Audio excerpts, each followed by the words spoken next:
Vous êtes des dieux. Partie 2. Lisons d'abord le psaume 82, verset 6. Je lis. J'avais dit, vous êtes des dieux, vous êtes tous des fils du Très-Haut. Je répète, vous êtes des dieux, vous êtes tous des fils du Très-Haut. Chers frères, chères sœurs, savez-vous que les personnages bibliques auraient pu être des hommes comme vous et moi? Ah oui, des hommes comme vous et moi, en chair, en os et en sang. Dieu a fait leur choix. Dieu a juste fait un choix. Un choix cependant juste, parce que Dieu ne choisit pas les bons. Dieu ne choisit pas les plus bons, mais Dieu choisit les moins mauvais. Personne n'est juste devant Dieu. Dieu ne s'écrit-il pas lui-même? Qui enverrai-je? Ah oui, Dieu s'écrit, qui enverrai-je? Ça veut dire que nul n'est bon. Dieu a créé l'homme en son image, et en son image, il le créa. Cela veut dire que l'étincelle de Dieu est enfouie en vous. L'étincelle de Dieu est enfouie en nous. Même si cette étincelle est pour le moment ensevelie, inerte, est mort par la vie dans le péché, il est quand même là. Il est là et c'est pourquoi il est nécessaire de nous sanctifier, de nous purifier, afin de réveiller, ressusciter ce corps de gloire, cet esprit de Dieu lié par les attaches du péché, lié par notre vie mondaine. Il faut la libérer, il faut la ressusciter. Quand Jésus dit « Je suis le cep et vous êtes des sarments », il le dit justement parce que nous sommes les membres de son corps. Parce que Jésus parle toujours d'une manière allégorique. Jésus parle toujours en parabole. Et il faut aller en profondeur pour mieux cerner la parole de Jésus. Je suis le cep et vous êtes des sarments.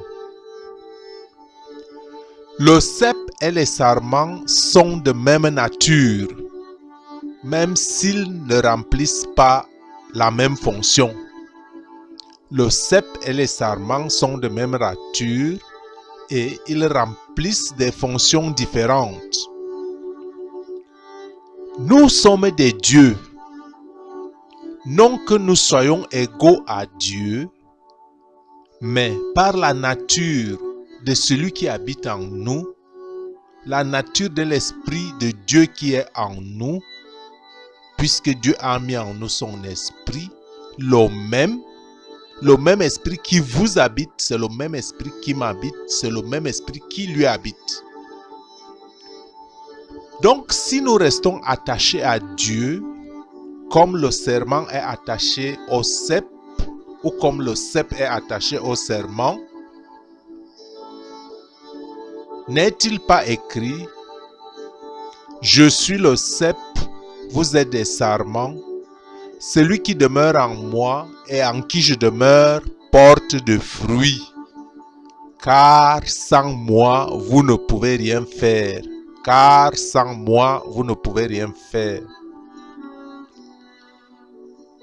Nous sommes des dieux parce que nous vivons en Dieu. Nous sommes des dieux parce que nous faisons sa volonté. Nous sommes des dieux parce que nous suivons ses préceptes, nous suivons ses commandements, nous suivons sa guide, nous acceptons sa guidance et sa direction comme souverain Seigneur de l'univers, créateur du ciel et de la terre et de toutes choses qui existent. Celui-là même qui nous donne le souffle de la vie. Nous sommes des dieux veut dire que par la prière, nous pouvons produire des miracles. Le Seigneur tient toujours sa promesse, car demandez et l'on vous donnera, cherchez et vous trouverez, frappez et l'on vous ouvrira. Quiconque demande reçoit, celui qui cherche trouve, et l'on trouve et l'on ouvre à celui qui frappe. Josué, homme de même nature que nous, arrêta un jour le soleil. Le Seigneur a tenu sa promesse. Le Seigneur a combattu aux côtés de Josué en jetant de grosses pierres sur l'ennemi. Les rois et leurs armées fuyaient devant Israël aussi rapidement qu'ils le pouvaient. Josué et son armée les poursuivaient, mais le ciel, le soleil commençait à se coucher. Bientôt, il ferait nuit et Josué serait obligé de laisser partir l'ennemi, qui ne ferait que revenir se battre de nouveau. Alors, tout à coup, une chose s'est produite qui ne s'était jamais produite auparavant. Josué a commandé au soleil de s'arrêter. Soleil, arrête-toi sur Gabaon, et toi lune, sur la vallée d'Ajalon. Ainsi, à Gabaon, le soleil s'est arrêté alors que Josué et ses guerriers écrasaient ceux qui les avaient défiés. Dieu a laissé le soleil briller une journée de plus pour ses enfants.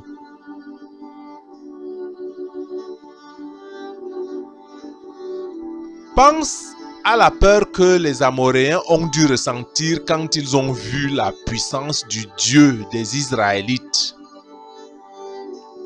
Josué pouvait commander au soleil de s'arrêter et le soleil obéissait.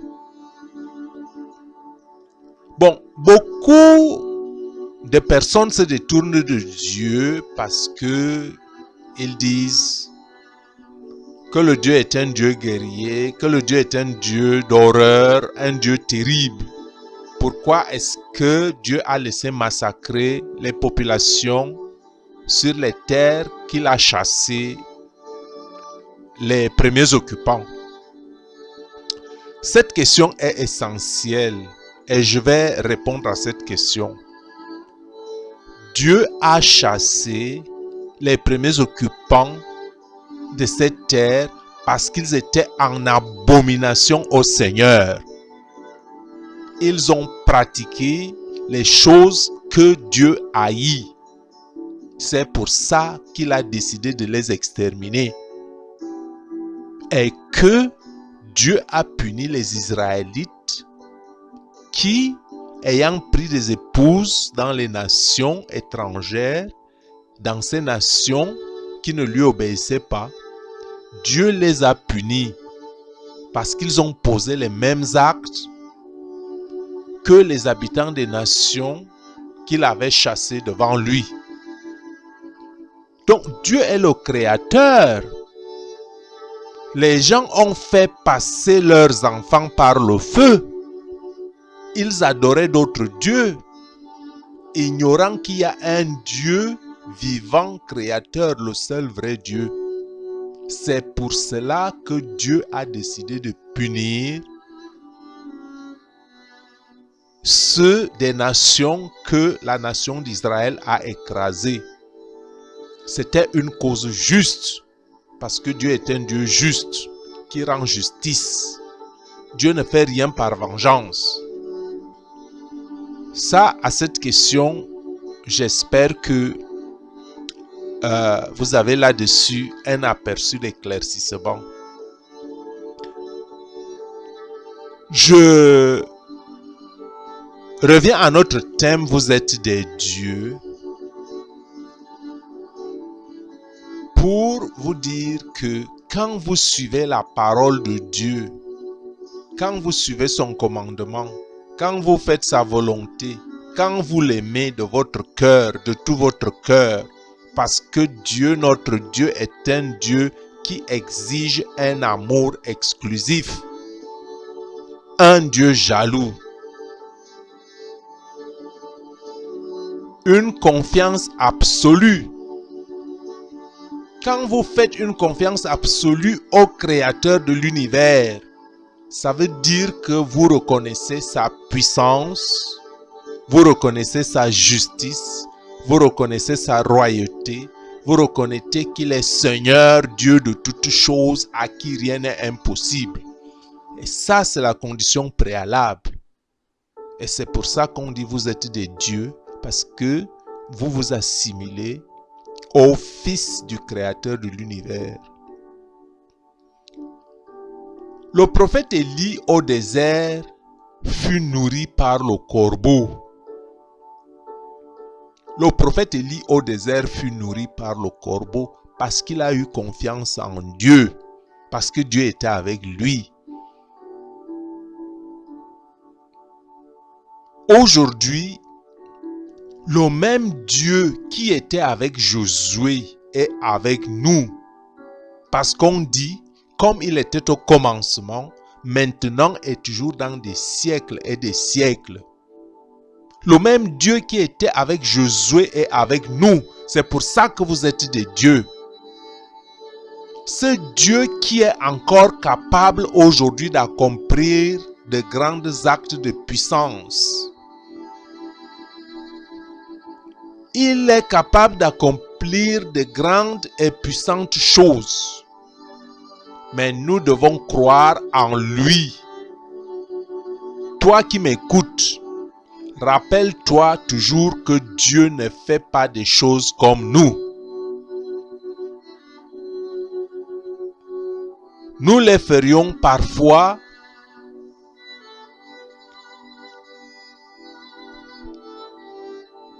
Dieu ne fait pas des choses comme nous les ferions. Parfois, il fait des choses tout à fait inattendues. Ce que nous devons faire, c'est lui faire confiance et savoir qu'il a toujours la situation sous son contrôle. Dieu a la situation sous son contrôle aujourd'hui, hier et demain. Écoutez ici une autre histoire du prophète Élie, homme de même nature que nous, qui arrêta la pluie. Écoutez. Élie, le Tishbite, l'un des habitants de Galaad, dit à Akab: L'Éternel est vivant, le Dieu d'Israël, dont je suis le serviteur. Il n'y aura ces années ni rosée ni pluie, sinon à ma parole. Et la parole de l'Éternel fut adressée à Élie en ces mots: Pars d'ici, dirige-toi vers l'Orient, et cache-toi près du torrent de Kérith, qui est en face du Jourdain. Tu boiras de l'eau du torrent, et j'ai ordonné aux corbeaux de te nourrir là. Il partit et fit selon la parole de l'Éternel, et il alla s'établir près du torrent de Kérith, qui est en face du Jourdain. Les corbeaux lui apportaient du pain et de la viande le matin, et du pain et de la viande le soir, et il buvait de l'eau du torrent. Mais au bout d'un certain temps, le torrent fut à sec, car il n'était point tombé de pluie dans le pays. Alors la parole de l'Éternel lui fut adressée en ces mots: Lève-toi, va à Sarepta, qui appartient à Sidon, et demeure là. Voici, j'y ai ordonné à une femme veuve de te nourrir. Il se leva, et il alla à Sarepta. Comme il arrivait à l'entrée de la ville, voici, il y avait là une femme veuve qui ramassait du bois. Il l'appela et dit, Va me chercher, je te prie, un peu d'eau dans un vase, afin que je boive. Et elle alla en chercher. Il l'appela de nouveau et dit, Apporte-moi, je te prie, un morceau de pain dans ta main. Et elle répondit, L'Éternel, ton Dieu, est vivant. Je n'ai rien de cuit, je n'ai qu'une poignée de farine dans un pot et un peu d'huile dans une cruche. Et voici, je ramasse 2 morceaux de bois, puis je rentrerai et je préparerai cela pour moi et pour mon fils. Nous mangerons, après quoi nous mourrons. Élie lui dit, Ne crains point, rentre, fais comme tu as dit. Seulement, prépare-moi d'abord avec cela un petit gâteau, et tu me l'apporteras. Tu en feras ensuite pour toi et pour ton fils. Car ainsi parle l'Éternel, le Dieu d'Israël, la farine qui est dans le pot ne manquera point, et l'huile qui est dans la cruche ne diminuera point, jusqu'au jour où l'Éternel fera tomber de la pluie sur la face du sol. Elle alla, et elle fit selon la parole d'Élie. Et pendant longtemps elle eut de quoi manger, elle et sa famille, aussi bien qu'Élie. La farine qui était dans le pot ne manqua point, et l'huile qui était dans la cruche ne diminua point, selon la parole que l'Éternel avait prononcée par Élie. Après ces choses, le fils de la femme, maîtresse de la maison, devint malade, et sa maladie fut si violente qu'il ne resta plus en lui de respiration. Cette femme dit alors à Élie, Qu'y a-t-il entre moi et toi, homme de Dieu? Es-tu venu chez moi pour rappeler le souvenir de mon iniquité et pour faire mourir mon fils? Il lui répondit, Donne-moi ton fils. Et il le prit du sein de la femme, le monta dans la chambre haute où il demeurait, et le coucha sur son lit. Puis il invoqua l'Éternel, et dit, Éternel, mon Dieu, est-ce que tu affligerais, au point de faire mourir son fils, même cette veuve chez qui j'ai été reçu comme un hôte? Et il s'étendit 3 fois sur l'enfant, invoqua l'Éternel, et dit, Éternel, mon Dieu, je t'en prie, que l'âme de cet enfant revienne au-dedans de lui. L'Éternel écouta la voix d'Élie, et l'âme de l'enfant revint au-dedans de lui, et il fut rendu à la vie. Élie prit l'enfant, le descendit de la chambre haute dans la maison, et le donna à sa mère. Et Élie dit, Vois, ton fils est vivant. Et la femme dit à Élie, Je reconnais maintenant que tu es un homme de Dieu, et que la parole de l'Éternel dans ta bouche est vérité. Écoutons maintenant la suite des merveilles de Dieu au travers d'Élie. Homme comme vous et moi, suivez. Bien des jours s'écoulèrent, et la parole de l'Éternel fut ainsi adressée à Élie dans la 3e année. Va, présente-toi devant Akab, et je ferai tomber de la pluie sur la face du sol. Et Élie alla pour se présenter devant Akab. La famine était grande à Samarie. Et Akab fit appeler Abdias, chef de sa maison. Or, Abdias craignait beaucoup l'Éternel, et lorsque Jézabel extermina les prophètes de l'Éternel, Abdias prit 100 prophètes qu'il cacha 50 par 50 dans une caverne, et il les avait nourris de pain et d'eau. Akab dit à Abdias, Va par le pays vers toutes les sources d'eau et vers tous les torrents. Peut-être se trouvera-t-il de l'herbe, et nous conserverons la vie aux chevaux et aux mulets, et nous n'aurons pas besoin d'abattre du bétail. Ils se partagèrent le pays pour le parcourir. Akab alla seul par un chemin, et Abdias alla seul par un autre chemin. Comme Abdias était en route, voici Élie le rencontra. Abdias, l'ayant reconnu, tomba sur son visage et dit, « Est-ce toi, mon seigneur Élie ?» Il lui répondit, « C'est moi. Va, dis à ton maître, voici Élie. » Et Abdias dit, « Quel péché ai-je commis pour que tu livres ton serviteur entre les mains d'Akab qui me fera mourir? L'Éternel est vivant, il n'est ni nation, ni royaume où mon maître n'est envoyé pour te chercher. Et il faisait jurer le royaume et la nation que l'on ne t'avait pas trouvé. Et maintenant tu dis, va, dis à ton maître, voici Élie. Puis lorsque je t'aurai quitté, l'Esprit de l'Éternel te transportera je ne sais où, et j'irai informer Akab qui ne te trouvera pas et qui me tuera. Cependant ton serviteur craint l'Éternel de sa jeunesse. N'a-t-on pas dit à mon Seigneur ce que j'ai fait quand Jézabel tua les prophètes de l'Éternel? J'ai caché 100 prophètes de l'Éternel, 50 par 50 dans une caverne, et je les ai nourris de pain et d'eau. Et maintenant tu dis, va, dis à ton maître, voici Élie. Il me tuera. Mais Élie dit, l'Éternel des armées, dont je suis le serviteur, est vivant. Aujourd'hui je me présenterai devant Akab. Abdias étant allé à la rencontre d'Akab, l'informa de la chose. Et Akab se rendit au-devant d'Élie. À peine Akab aperçut-il Élie qu'il lui dit, « Est-ce toi qui jettes le trouble en Israël ?» Élie répondit, « Je ne trouble point Israël, c'est toi au contraire, et la maison de ton père, puisque vous avez abandonné le commandement de l'Éternel et que tu es allé après les Baals. Fais maintenant rassembler tout Israël auprès de moi à la montagne du Carmel, et aussi les 450 prophètes de Baal et les 400 prophètes d'Astarté qui mangent à la table de Jézabel. » Akab envoya des messagers vers tous les enfants d'Israël, et il rassembla les prophètes à la montagne du Carmel. Alors Élie s'approcha de tout le peuple et dit, « Jusque à quand clocherez-vous des deux côtés? Si l'Éternel est Dieu, allez après lui.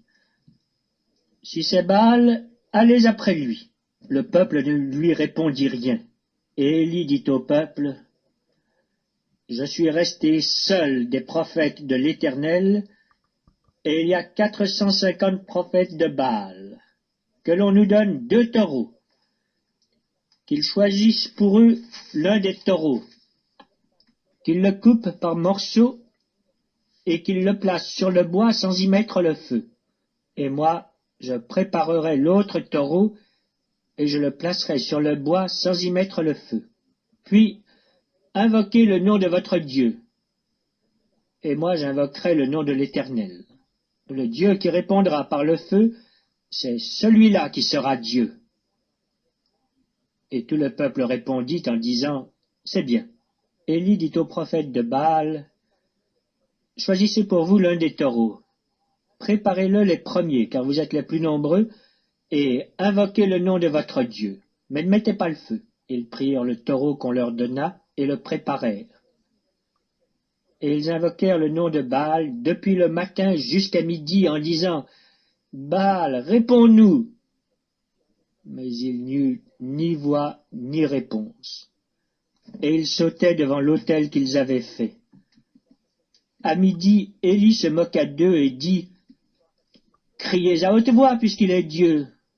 Il pense à quelque chose, ou il est occupé, ou il est en voyage.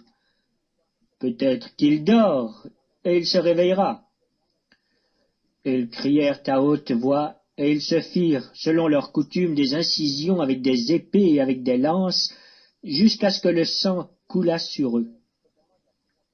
Lorsque midi fut passé, ils prophétisèrent jusqu'au moment de la présentation de l'offrande.